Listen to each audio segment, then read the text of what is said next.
भारत लगातार विकास की ओर बढ़ रहा है। देश विदेश में प्रधानमंत्री नरेंद्र मोदी के कार्यों की सराहना होती रहती है। अब केंद्रीय आईटी मंत्री अश्विनी वैष्णव ने भारत के सेमीकंडक्टर इकोसिस्टम के बारे में विस्तार से बताया। उन्होंने बताया कि कैसे उनका मंत्रालय प्रधानमंत्री के मेक इन इंडिया दृष्टिकोण के स्वरूप भारत में एक सर्व समावेशी सेमीकंडक्टर पारिस्थितिकी तंत्र बनाने के लिए काम कर रहा है। बता दें कि पीएम मोदी की अध्यक्षता में केंद्रीय मंत्रिमंडल ने गुरुवार को भारत में सेमीकंडक्टर्स और डिस्प्ले मैन्युफैक्चरिंग इकोसिस्टम तैयार करने के तहत 3 सेमीकंडक्टर यूनिट्स लगाने को मंजूरी प्रदान की है। अगले 100 दिन के भीतर तीनों यूनिट्स का निर्माण शुरू हो जाएगा।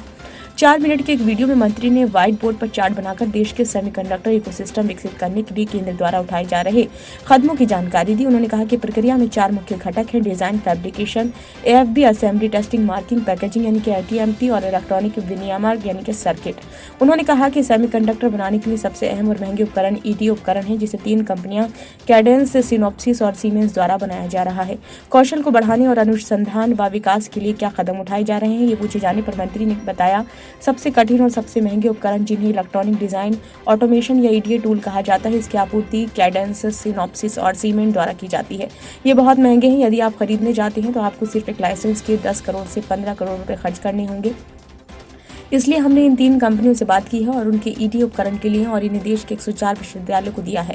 उन्होंने आगे कहा कि विश्वविद्यालय अब अपने छात्रों को क्लासरूम में नए लाइव टूल से परिचित करा सकेंगे और इससे देश में स्टार्टअप्स को बढ़ने में मदद मिलेगी।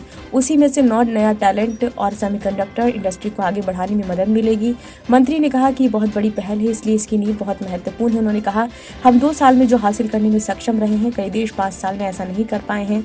केंद्रीय मंत्री ने बताया कि सेमीकंडक्टर की यूनिट्स 20,000 उन्नत प्रौद्योगिकी कार्यों में प्रत्यक्ष रोजगार और लगभग 60,000 अप्रत्यक्ष रोजगारों का सृजन करेगी। ये यूनिट्स डाउनस्ट्रीम ऑटोमोटिव, इलेक्ट्रॉनिक्स विनिर्माण, दूरसंचार विनिर्माण, औद्योगिक विनिर्माण और अन्य सेमीकंडक्टर उपभोक्ता उद्योगों में रोजगार सृजन में तेजी लाएंगी।